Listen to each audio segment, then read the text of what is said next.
আসসালামু আলাইকুম রহমতুল্লাহ। আজকে আমাদের হচ্ছে গর্ভবতী মহিলার বিপজ্জনক চিহ্নগুলো কি কি। প্রথমত হচ্ছে যে পার্ট ভ্যাজাইনাল ব্লিডিং বা রক্তপাত। গর্ভাবস্থায় রক্তপাত খুবই একটা গুরুত্বপূর্ণ বিষয়।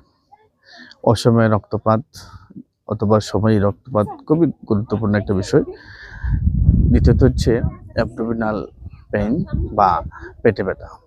যে কোনো সময় যদি বিশেষ করে তলপেটে ব্যথা শুরু হয়, দেরি করা যাবে না, সাথে সাথে ডাক্তারের পরামর্শ নিতে হবে।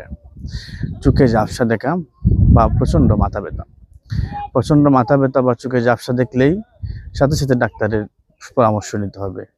তারপর হচ্ছে পায়ে পানি চলে আসা বা হাত পা মুখ ফুলে যাওয়া।